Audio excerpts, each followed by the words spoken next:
Hello my dear students. आज हम पढ़ने वाले हैं इंटीग्रिटी कंस्ट्रेंट। डीबीएमएस में इंटीग्रिटी कंस्ट्रेंट का कॉन्सेप्ट बहुत इंटरेस्टिंग है। इंटीग्रिटी कंस्ट्रेंट, सबसे पहले हम देखते हैं कि कंस्ट्रेंट होते क्या हैं। कंस्ट्रेंट्स का मीनिंग होता है condition. Condition, any type of condition. ठीक है, तो यहाँ पर हम बोल रहे हैं इंटीग्रिटी कंस्ट्रेंट। तो इंटीग्रिटी कंस्ट्रेंट का यूज करके हम रिलेशनल डेटाबेस में डेटा की एक्यूरेसी और कंसिस्टेंसी को चेक कर सकते हैं और इंश्योर कर सकते हैं। डेटा इंटीग्रिटी को हैंडल करने के लिए रेफरेंशियल इंटीग्रिटी का यूज किया जाता है और बहुत प्रकार के रिलेशनल रेफरेंशियल इंटीग्रिटी जो हैं वो यहाँ पर हम यूज कर सकते हैं। कुछ इंटीग्रिटी कंस्ट्रेंट्स होते हैं जैसे कि प्राइमरी की, फॉरेन की, यूनिक और अदर कंस्ट्रेंट। इंटीग्रिटी कंस्ट्रेंट्स हमारे रिलेशनल डेटाबेस में जब हम कोई टेबल बनाते हैं तो टेबल में हम अगर कोई कॉलम बना रहे हैं तो कॉलम में हमको कुछ कंडीशंस पुट करना पड़ेगा। अदरवाइज कंडीशन पुट नहीं करने से क्या होगा कि हमारे जो कॉलम है वो अनरिलायबल कहलाएंगे। ओके, जैसे कि हमने कोई कॉलम अगर क्रिएट किया है तो उस कॉलम में हमको कोई ना कोई कंडीशन ऐसा देना पड़ेगा जिसके बेस पे वो कॉलम जो है वो पूरी तरीके से रिलायबल कहलाए। So constraints are rules enforced on the data columns of a table. These are used to limit the type of data that can go into table. Okay, constraints could be either on a column level or table level. Constraint को हम या तो column level पर define कर सकते हैं या तो टेबल लेवल पर डिफाइन कर सकते हैं। यदि हम कॉलम लेवल पे कंस्ट्रेंट को डिफाइन कर रहे हैं तो हम वन बाय वन एक एक कॉलम पे हम इसको अप्लाई कर सकते हैं। बट अगर हम कंस्ट्रेंट को टेबल लेवल पे डिफाइन कर रहे हैं तो उसको हम पूरी की पूरी टेबल के लिए अप्लाई कर सकते हैं। यहाँ पर हम कुछ कॉमनली यूज होने वाले कंस्ट्रेंट देखते हैं जो कि एसक्यूएल में हम कॉमनली यूज करते हैं। जैसे कि पहला कंस्ट्रेंट है नॉट नल कंस्ट्रेंट। जब हम नॉट नल कंस्ट्रेंट सेट करेंगे तो इसका ये मतलब है कि कॉलम जो होगा टेबल का कॉलम उसमें कभी भी नल वैल्यूज नहीं हो सकती। वैसे ही सेकेंड है डिफॉल्ट कंस्ट्रेंट। ये जो होता है ये किसी भी टेबल में अगर कोई कंस्ट्रेंट प्रोवाइड नहीं किया गया है तो ये डिफॉल्ट वैल्यू जो है उस टेबल उस पर्टिकुलर कॉलम के लिए सेट कर देगा। थर्ड होता है यूनिक कंस्ट्रेंट। यूनिक कंस्ट्रेंट का काम है ये इंश्योर करना कि सारे कॉलम्स डिफरेंट रहें। प्राइमरी की कंस्ट्रेंट ये आइडेंटिफाई करता है कि हर एक रो डेटाबेस टेबल का हर रो यूनिकली आइडेंटिफाई किया जा सके। फॉरेन की का यूज करके हम किन्हीं भी दो टेबल्स को रिलेट कर सकते हैं। चेक कंस्ट्रेंट इसका यूज करके हम ये इंश्योर कर सकते हैं कि टेबल का जो कॉलम है उसमें कोई पर्टिकुलर कंडीशन जो है वो सेटिस्फाई होना चाहिए। इंडेक्स का यूज करके हम डेटाबेस को बहुत क्विकली डेटाबेस में से डेटा को हम बहुत जल्दी से रिट्रीव कर सकते हैं, उसको हम क्रिएट कर सकते हैं। नाउ कंस्ट्रेंट जो होता है उसको यदि हमको कभी भी कंस्ट्रेंट को ऐड करना है तो कंस्ट्रेंट ऐड करने के लिए जब टेबल क्रिएट की जाती है तब या तो हम कंस्ट्रेंट को ऐड कर दें या तो टेबल क्रिएट करने के बाद हम अल्टर टेबल स्टेटमेंट का यूज करके कंस्ट्रेंट को ऐड कर सकते हैं। लेट अस सी सम एग्जांपल्स। यहाँ पर हम कुछ एग्जांपल लेने वाले हैं। जैसे कि हमने यहाँ पर एक एग्जांपल लिया है, आप यहाँ देख सकते हैं स्क्रीन पे कि हमने एक कस्टमर टेबल क्रिएट की है जिसमें आईडी को हमने प्राइमरी की कंस्ट्रेंट बनाया है। आईडी एक कॉलम का नाम है और नॉट नल लिया हुआ है। ठीक, तो यहाँ पर देखेंगे हमने लिया है क्रिएट टेबल, टेबल का नाम दिया है कस्टमर, देन हमने लिया है आईडी, आईडी का डेटा टाइप इंट लिया है और इसको हमने लिया है नॉट नल। मतलब ये है कि जब हम कोई कॉलम डिफाइन करते हैं तो एट द सेम टाइम आप उसमें कोई भी कंस्ट्रेंट को ऐड कर सकते हो। जैसे हमने नॉट नल कंस्ट्रेंट ऐड किया, वैसे ही हमने सेकंड कॉलम बनाया नेम। नेम होगा डेटा टाइप वेरचर, साइज है 20, उसको भी हमने नॉट नल लिया है। इसका मतलब ये है कि आईडी और नेम ये दो ऐसी चीजें हैं जिनको हम नल नहीं छोड़ सकते। मतलब इसमें हमेशा कोई ना कोई वैल्यू देना कंपलसरी है। नेक्स्ट हमने लिया है एज। एज जो है वो इंट है, this is also not null. Then address, salary and last one address and last one is salary. Okay, finally हमने प्राइमरी की ऐड किया है आईडी को। ठीक, क्योंकि प्राइमरी की जो होता है किसी भी टेबल को किसी भी टेबल की हर एक रो को यूनिकली आइडेंटिफाई करने का काम करता है। इसीलिए उसी कॉलम को प्राइमरी की बनाना चाहिए जिस कॉलम में वैल्यूज जो है वो रिपीट ना हो। ओके, जैसे कि यदि हम बात करते हैं आईडी कॉलम की, तो हर एक कस्टमर की आईडी जो होती है वो डिफरेंट होती है, इसीलिए हमने आईडी को ही प्राइमरी की बनाया है। तो इस प्रकार से हम देख सकते हैं कि हमारा जो टेबल है वो सक्सेसफुली क्रिएट हो गया है। अब यदि हमको देखना है, हमने टेबल क्रिएट स्टेटमेंट तो रन कर दिया, बट हमको अपने टेबल का स्ट्रक्चर देखना है, तो उसके लिए हम यहाँ पर एक कमांड यूज करने वाले हैं, वो है DESC कमांड। DESC ये इस तरीके से वर्क करेगा, स्क्रीन पे आप देख सकते हैं। जब आप लिखेंगे DESC कस्टमर्स, तो तुरंत वो कस्टमर टेबल का हर एक कॉलम का नाम, उसका डेटा टाइप और उसके जो जो कंस्ट्रेंट सेट हैं वो आपको यहाँ पर दिखा देगा। ओके, नेक्स्ट, अब यदि हमने कंस्ट्रेंट ऐड तो कर दिए टेबल में, बट बाई चांस यदि हमको कोई भी कंस्ट्रेंट को हटाना है अपने टेबल में से इन एनी कंडीशन, तो हम उसको हटा भी सकते हैं, उसे हम कहेंगे ड्रॉप कंस्ट्रेंट। तो यदि हमको कभी भी किसी कंस्ट्रेंट को हटाना है, तो हम अल्टर टेबल कमांड का यूज करेंगे, और अल्टर टेबल के साथ में हमें लिखना पड़ेगा ड्रॉप कंस्ट्रेंट ऑप्शन। एक एग्जांपल देख लेते हैं इसका।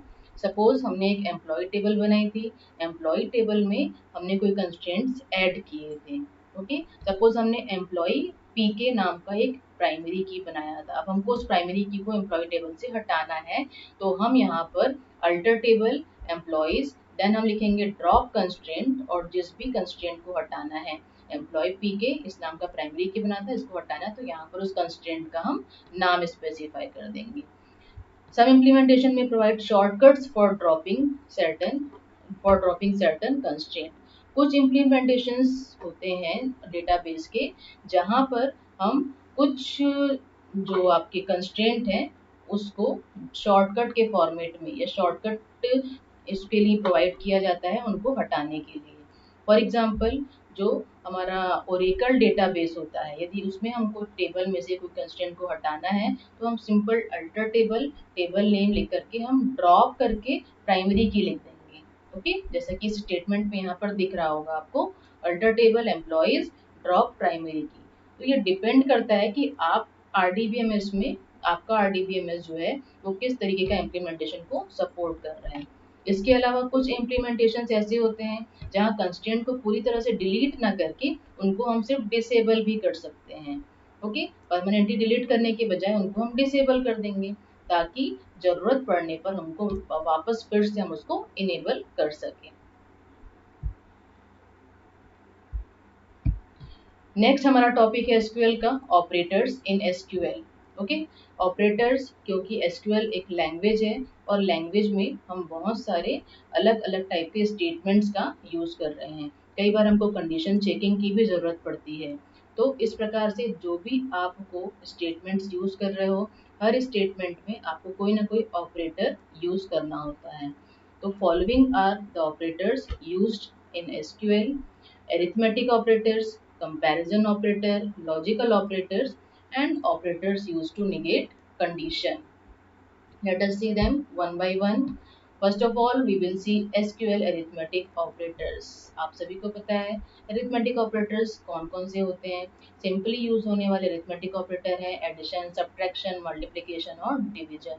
तो addition, add values on either side of the operator, subtract right hand operand from left hand operand, multiply values on this either side of operator, and divide left hand operand by right hand operand, and modulus. Next category, comparison operator. We will see comparison operator. सभी को पता है, हम सभी को कि comparison operators क्या क्या होते हैं। जैसे कि equal एक comparison operator है, जो ये चेक करता है कि दो जो ऑपरेंड्स हैं वो इक्वल है या नहीं है। वैसे ही नॉट इक्वल ये चेक करता है कि दो ऑपरेंड्स इक्वल नहीं होना चाहिए, है ना। इस तरीके से less than, greater than, less than equal to, greater than equal to, ऐसे करके बहुत सारे कंपैरिजन ऑपरेटर्स भी हम यूज करेंगे, जो हम जैसे जैसे एग्जांपल्स देखते जाएंगे आपको समझ में आता जाएगा कि कौन कौन से ऑपरेटर्स यूज हो रहे हैं। कुछ लॉजिकल ऑपरेटर्स होते हैं जैसे कि all, and, any, between, exist. So as per your query आप इनमें से किसी भी ऑपरेटर का यूज कर सकते हैं।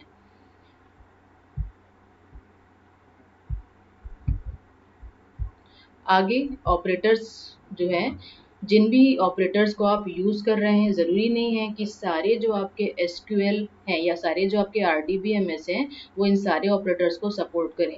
कुछ आरडीबीएमएस जो होते हैं वो इनमें से कुछ ऑपरेटर्स को सपोर्ट नहीं भी कर सकते हैं। तो डिपेंड करता है कि आप ओरेकल आप कौन सा आरडीबीएमएस यूज़ कर रहे हैं और उस पर आप किस तरीके से इन ऑपरेटर्स को यूज़ करेंगे।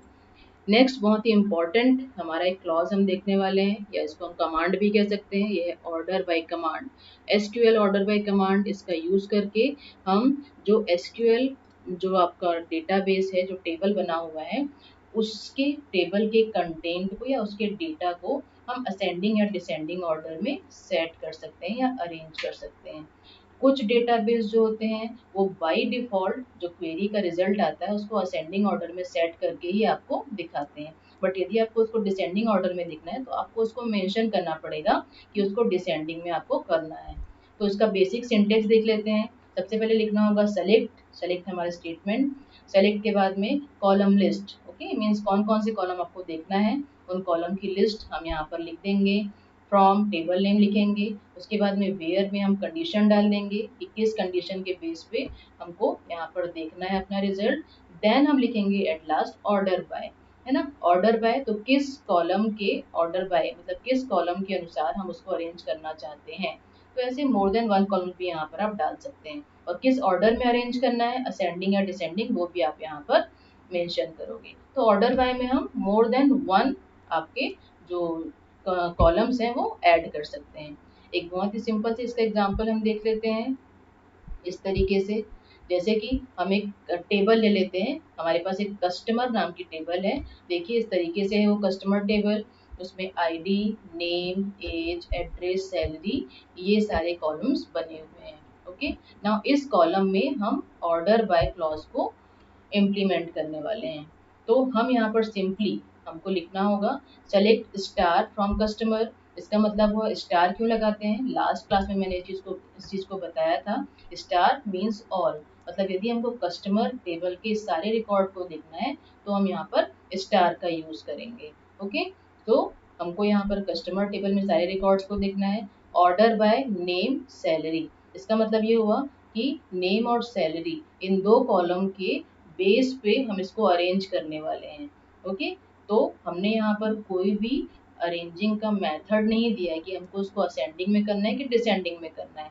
तो हम यहाँ पर बाय डिफॉल्ट एसक्यूएल जो है वो इसको असेंडिंग ऑर्डर में ही सेट करेगा। तो इस तरीके से आप देख सकते हो कि जो रिजल्ट आएगा वो इस तरीके का आएगा। आईडी, नेम, एज, आपको सारे कॉलम दिखेंगे क्योंकि आपने स्टार लिखा है। और नेम जो होगा वो इस तरीके से असेंडिंग ऑर्डर में अरेंज हो जाएगा, और वैसे ही सैलरी जो है वो भी असेंडिंग ऑर्डर में अरेंज हो जाएगी।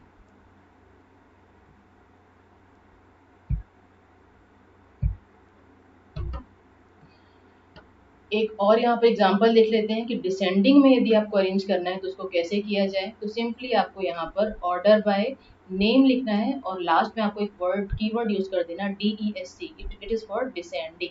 तो ये क्या करेगा, डिसेंडिंग ऑर्डर में इस पूरे कॉलम में नेम जो है, नेम के डिसेंडिंग ऑर्डर में इस पूरे टेबल को अरेंज करके आपके सामने डिस्प्ले कर देगा।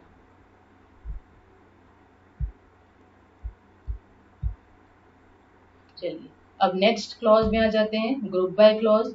एसक्यूएल ग्रुप बाय क्लॉज, इसका यूज करके हम क्या कर सकते हैं, सेम जो आइडेंटिकल डेटा होते हैं, सेम टाइप के जो डेटा होते हैं उसको हम ग्रुप में अरेंज कर सकते हैं। तो ग्रुप बाय क्लॉज जो होता है वो हमेशा वेयर क्लॉज के बाद लिखा जाता है, और इसमें भी हम पहले सेलेक्ट स्टेटमेंट लिखेंगे, उसके साथ वेयर जब कंडीशन लगाते हैं उस कंडीशन के अंदर में हमको यहाँ पर ग्रुप बाय लिखना होगा, और इसको हम ऑर्डर बाय क्लॉज के साथ भी यूज कर सकते हैं।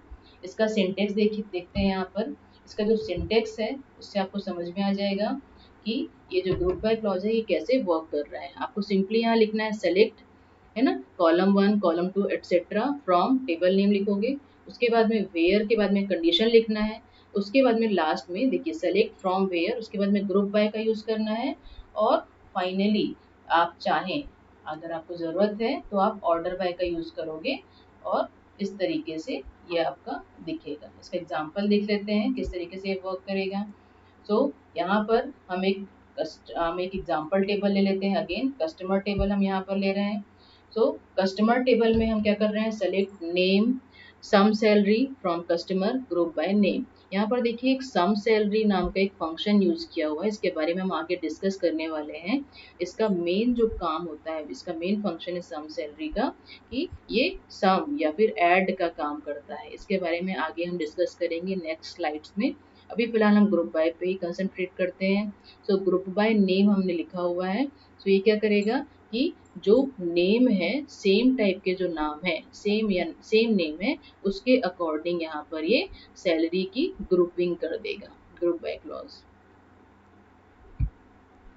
एक एग्जांपल और इसका जो रिजल्ट है वो यहाँ पर शो कर रहा है इस तरीके से। Let us look at the table where customer table has following record with duplicate name। Okay, result आपने देख लिया इसके पहले के रिकॉर्ड में कि इस तरीके से यहाँ पर ये जो रिजल्ट है ये शो कर रहा है अगर आप ग्रुप बाय यहाँ पर इस तरीके से अप्लाई करोगे। अब हम एक और एग्जांपल ले लेते हैं, एग्जांपल टेबल। यहाँ पर देखिए कुछ आइडेंटिकल्स आपको, सॉरी कुछ डुप्लीकेट नाम आपको दिख रहे होंगे, जैसे कि रमेश 2 बार लिखा हुआ है, कौशिक 2 बार लिखा हुआ है, हार्दिक, है ना। तो ये कुछ नाम जो है यहाँ पर रिपीटेड है। अब इसमें हम ग्रुप बाय का इफेक्ट देखते हैं कि कैसे ग्रुप बाय यहाँ पर इसको इफेक्ट करेगा इस तरीके से। तो यहाँ पर हम फिर से ग्रुप बाय का यूज कर रहे हैं। तो हम यहाँ पर वही सेलेक्ट कॉलम नेम हमने लिख लिया नेम, और सम सैलरी हमने ले लिया है, और टेबल नेम ले लिया। उसके बाद आप लिख दोगे ग्रुप बाय नेम। तो आप देखोगे कि जो ग्रुपिंग था, जैसे कि हार्दिक नाम 2 बार आया था तो रिजल्ट टेबल में 1 बार आएगा, बट इसके जो हार्दिक के 2 बार रिजल्ट लिखे होंगे, सॉरी इसका हार्दिक के 2 बार सैलरी लिखा होगा, उसको ये सम करके 1 बार यहाँ पर शो कर देगा। वैसे ही कौशिक था, नाम 2 बार आया था, बट यहाँ पर देखोगे 1 बार नाम आया है और सैलरी जो है वो ऐड होके आपको यहाँ पर सम होके दिखा देगा। तो इस तरीके से जो ग्रुप बाय क्लॉज है वो सेम नाम या आइडेंटिकल नेम वाले जो रिकॉर्ड्स है उनको ग्रुपिंग करने का काम करता है। आज की क्लास में इतना ही। नेक्स्ट क्लास में हम यूनिट नंबर 5 के और भी टॉपिक्स डिस्कस करने वाले हैं। Thank you very much for listening.